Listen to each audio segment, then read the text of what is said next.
Hey guys, Olka here with the first video in a new series on my channel, Pro Tips. This is pro tip number 1, learn to burp.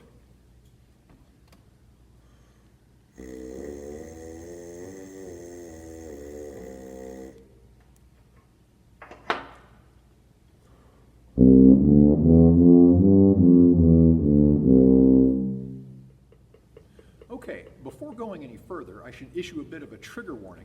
Trigger warning, trigger warning, trigger warning. The subject material that I cover in this video didn't used to be all that controversial very long ago, but it seems recently the notion of buzzing on your mouthpiece has become a bit of a hot topic. So, if you're one of those crazy brass players that think that there is a lot of benefit to learning to train your ear and by extension train the buzzing of your lips on pitch, and that you can find efficiency and clarity and just a higher level of skill on your instrument, then stay tuned. If, on the other hand, you feel that buzzing on your mouthpiece or on a visualizer or using any other kind of buzzing device away from actually playing your instrument is so different and has no application to what you actually do when you're playing your brass instrument, turn off the video now. Okay, if you haven't turned off the video by now, good for you, there's still hope. So, first of all, what is the B.E.R.P? B.E.R.P is an acronym. It's B.E.R.P and stands for Buzz Extension Resistance Piece. It was created by California trumpeter Mario Guarneri. And basically what it is it's a plastic molded clamp with a separate tapered receiver for your mouthpiece, and you affix it to the lead pipe of your instrument, and then you insert your mouthpiece into the separate tapered receiver that has some holes drilled into it. And then it also has a separate sliding piece of plastic here that covers or uncovers various holes that are drilled in this receiver to dial in the resistance for the individual based on what they're working on or what their personal preferences is while they're buzzing. Most of the time I have no resistance, I just have all the holes uncovered. We'll cover that more later in the video. But what this allows you to do is to play your instrument, and by the way, he makes them for all brass instruments from all the way down to the tuba, all the way up to the trumpet, and everything in between. But what it allows you to do is buzz on your mouthpiece while engaging in the various unique activities that are unique to your instrument. So if you're playing the trumpet or the trombone or the French horn or the tuba or the euphonium or et cetera, et cetera, et cetera, it allows you to engage in both activities simultaneously. Most people buzz their mouthpiece traditionally away from the instrument, and they develop one set of skills that may or may not be very good, but then when they pick up their instrument, they do something different, and they do it most of the time without an awareness that it's even happening. So what this thing allows you to do is do both activities at the same time and build a bridge, hopefully between the good habits that you establish while buzzing on your mouthpiece and also replicating the physical activities and eliciting the stimuluses of holding your instrument while playing. So, more on that in a second. Okay, before I go on to why I think this is such a valuable tool and why you should immediately go out and buy one if you don't already have 1 or 2 or 10, I need to address the most common argument that I hear from players that don't buzz on their mouthpiece, don't teach it to their students, and feel like it doesn't really have any application to what they do when they're actually playing their instrument. The argument goes something like, I'm a good player, I make a beautiful sound, and I don't buzz my mouthpiece because in the past, when I have tried buzzing my mouthpiece, it feels and sounds so different than what I do when I'm actually playing that I just don't see the transfer of skills, and I don't see the value in developing two different skill sets as they feel that it is. My answer to you is this. If you can play well, that's great. But if you don't see the application of buzzing on your mouthpiece, it's probably 9 times out of 10 because you don't know how to buzz on your mouthpiece properly when you're not playing the instrument. It's just as simple as that. I know that that's a controversial statement and I'll get flamed for it, but almost every player that I know that makes that argument, first of all, they're mostly low brass players, and I'll go into why I think that is in a second, but it's mostly low brass players that tell me that. And it's because I just think that they have a fundamental misunderstanding of what they're going for when you buzz on the mouthpiece. Quite honestly, it's because you're buzzing incorrectly. So I said that I think it's mostly low brass players that make that, and I think that it comes from the idea that they hear higher brass players that buzz on their mouthpiece or use a burp or some kind of visualizer or tool like that, and they hear a really clear, distinct, pitchy buzz, especially on trumpet and French horn. Well, so then they sit down and they buzz on their mouthpiece dutifully on a euphonium or a trombone mouthpiece or a tuba mouthpiece, and they try and replicate that exact same type of sound. And I'm going to tell you right now, that's the wrong way to go about it. If you make a clear, focused, pitchy buzz, you're not making a buzz that actually has any application to what you do when you're playing your low brass instrument. And so in that regard, you'd be absolutely correct in asserting that there's no goodies or skill or transfer of ability from the mouthpiece onto what you do when you're actually playing. But then that comes from a misunderstanding of what you should be sounding like when you buzz on the mouthpiece, especially on the lower brass instruments. All right, so how do we figure out what we should be trying to sound like when we buzz our mouthpiece, either away from the instrument or when we've got the burp attached to our instrument? The easiest answer that I can give is take your instrument, play an open note, one of the open partials on whatever instrument you're playing, whatever it's pitched in, and make your most beautiful sound. Now this takes a little bit of coordination, and it might be very illuminating for you, but you know, I've got a C tuba, so I'm gonna play an open C with my best sound.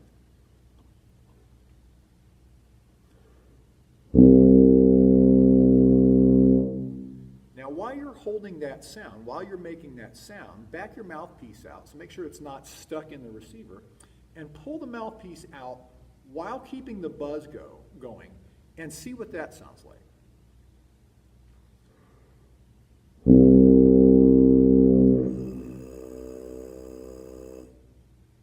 I'll do that one more time. It's a little bit hard to coordinate if you haven't ever done it.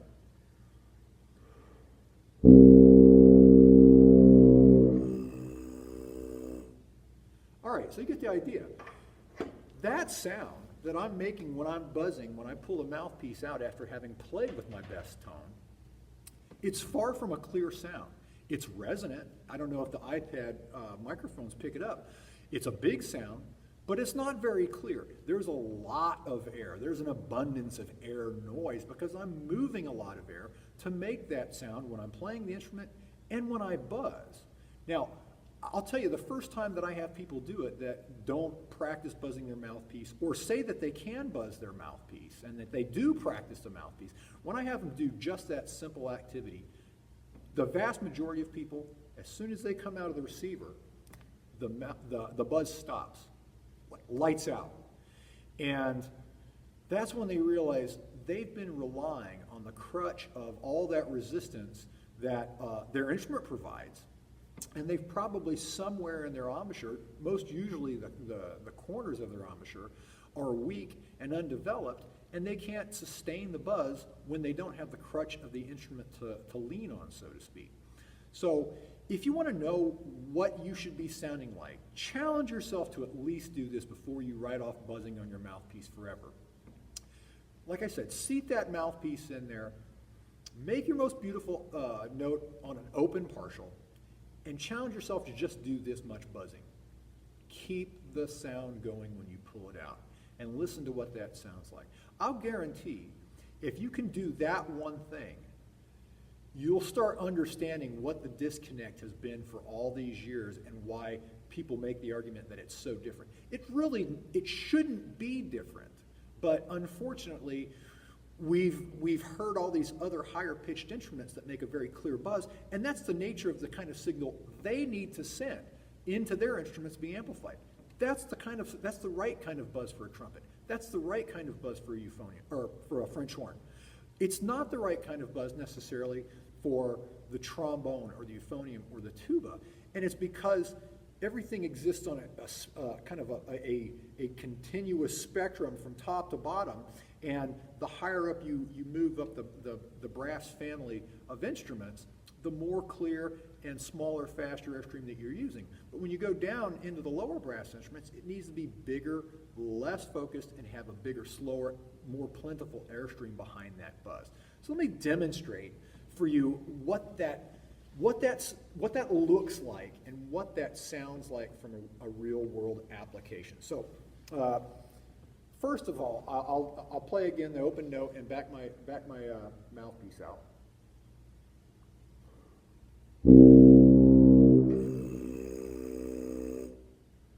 Okay. Now, if I do the reverse with the kind of buzz that I hear most people making when they practice buzzing their mouthpiece on low brass instruments, it sounds like this.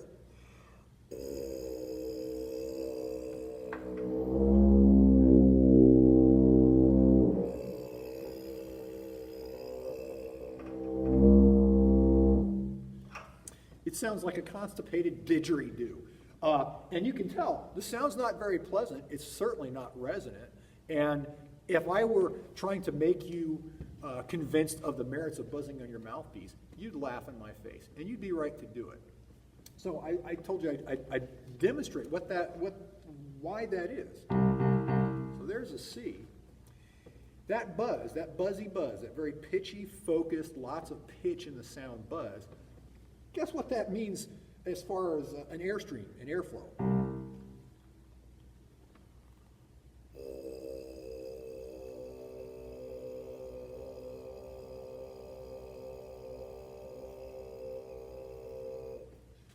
There's next to no air moving, but there's lots of buzz, there's lots of pitch in that, and I think that mistakenly, many brass players, even people that believe and practice mouthpiece playing, buzzing rather, don't understand what they're doing wrong. Now, on the other hand, if you have one of these big, unfocused, resonant, airy buzzes, that looks like this.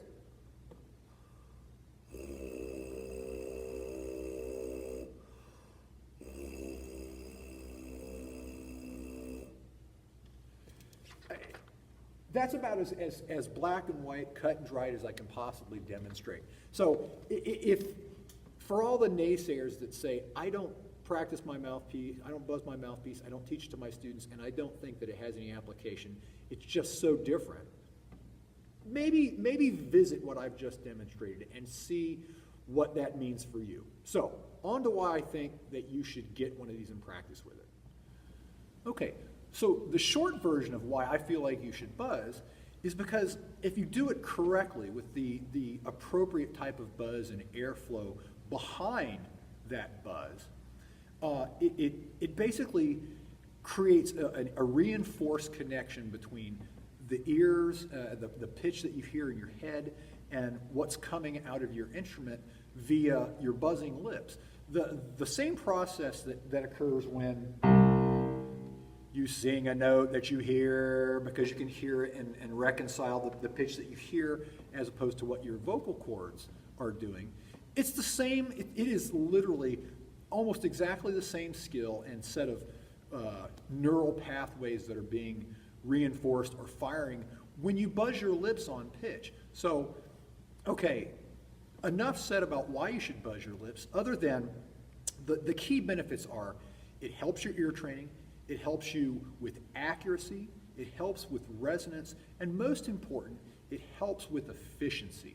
Because if you practice buzzing the mouthpiece properly while not plugged into, in this case, 16 or 14 or 12 feet of tuba, all that resistance, even 8 feet of trombone or 16 feet of trombone if you're in the valves on a bass trombone, all that resistance can allow you to have an embouchure that's fundamentally weak, especially as I alluded to earlier in the video about weak corners and puffy cheeks that'll allow you to still play, even with bad habits, and you can get to quite a good level, but still have kind of a weak foundation upon which your embouchure and your playing is built.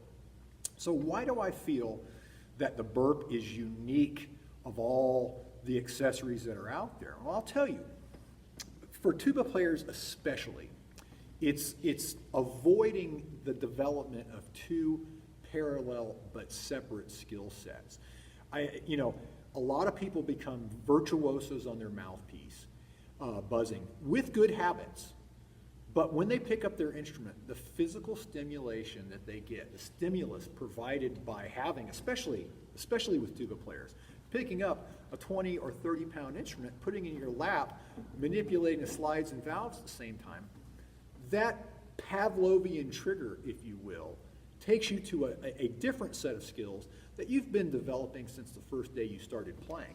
And chances are, those skills aren't really great. And this all takes place without you ever knowing it. And for people that haven't played one of these B.E.R.Ps but do buzz on their mouthpiece, I've seen this happen with my own students. Before I tell them what to pay attention for, they'll say, yeah, I'll ask them, can you buzz on your mouthpiece? Sure, I can. And they demonstrate, and if the buzz is correct, then I'll loan them my B.E.R.P. Say, here, put this on your tuba, or put this on your trombone, or put this on your euphonium. And they attach it, they pop their mouthpiece in, and they can't buzz. They take the mouthpiece out and they play, and I'm not talking about putting their finger over the shank. They sit there and they'll buzz on their mouthpiece, and it sounds good, and they're moving a lot of air. I'll put the piece of paper in front of their shank, and they're moving air, and the buzz is unfocused, but there's lots of tone, lots of air and resonance in the buzz. And then, wham, they pop it into the B.E.R.P, attach their instrument, and they can't make a buzz happen. And that's when the real learning occurs. I know it did for me. I know it did for me. For years I buzzed on my mouthpiece and still really couldn't understand why I couldn't do the things that I could do with my mouthpiece on my tuba until one of these B.E.R.Ps started living on the lead pipe on a daily basis. And then I realized I had been fooling myself for all these years. So if for no other reason than that, I think it should at least be one of the tools that you have. The other thing that I think is so valuable about the B.E.R.P is it allows you to use the same rim and same cup and same back bore and throat, etc., because you're buzzing on the mouthpiece that you play. A lot of visualizers like the stick ring or cutaway mouthpieces like I've demonstrated in other videos, those are all well and good, but a lot of people don't have a lathe or a milling machine to hack apart a $200 or $300 mouthpiece. So they take some sacrificial beater mouthpiece that has seen better days, and maybe they'll hack that up. But that's not quite the same, because once you cut away the cup, your lips interact with the mouthpiece slightly differently than they do when they're buzzing, and then subsequently when you're plugged into the horn. Now I know some people say, well, all that resistance when you're plugged in is what is the big important difference. And I understand that. I've been saying as much. The beautiful thing about the B.E.R.P here is it's got this slider, so you can dial in as much or as little resistance that you want. If you have all the holes open, it's basically like buzzing your mouthpiece with nothing plugged in. It's very open. I don't detect any difference when I'm buzzing my mouthpiece and when I'm plugged into the B.E.R.P with no holes closed. But if you want to dial in that resistance, go ahead. Use that as a crutch until you can start backing it off. I generally don't use any resistance on my B.E.R.P from about low B flat below the staff on the C tuba up. I don't use any resistance at all. I will cover the sliders, use the slider to cover the holes when I'm practicing in a low register, especially when I'm practicing the shift. So for instance, there's a low C. If I'm playing it on the tuba, and then a pedal C in the shift, when I've got all the sliders covered up and a lot of resistance,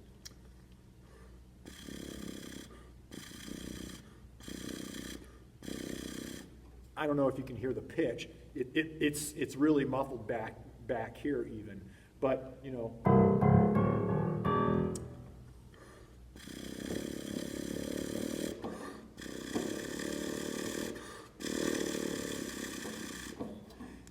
I get benefit from that when I want to work on the shift with that resistance thing. There's a lot of different ways that you can use this tool, but I want to implore people that have been practicing with their mouthpiece, maybe improperly and written it off, or for those people that feel like there's no use, I'd say give the burp a chance. I think that it's unique in that it will show you the value and the transferability of the skills that you can develop buzzing on your mouthpiece and make it part of something that you do when you play your instrument, rather than there's being such a vast difference. So, sorry, I'm trying to make this new series of videos on the shorter side. This one, because it requires so much explanation, I feel like it merited the time that I'm investing in this video. Hope you don't mind that. So, where do I buy one of these burps? Well, you can go online and do a search. If you type in B.E.R.P.com, that's, I think anymore, I don't know if you use www anymore, but if you go to B.E.R.P.com, Mario Guarneri and his son Miles, that are running the business out in California, they have this nice, easy to use website.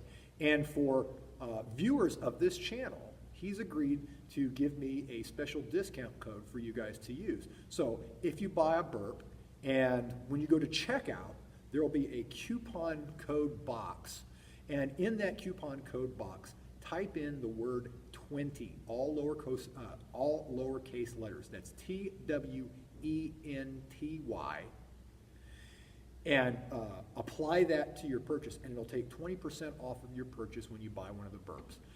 So Miles, thanks for your patience, buddy. He's been waiting for me to do this video for over a year, and life has happened, and I apologize for that.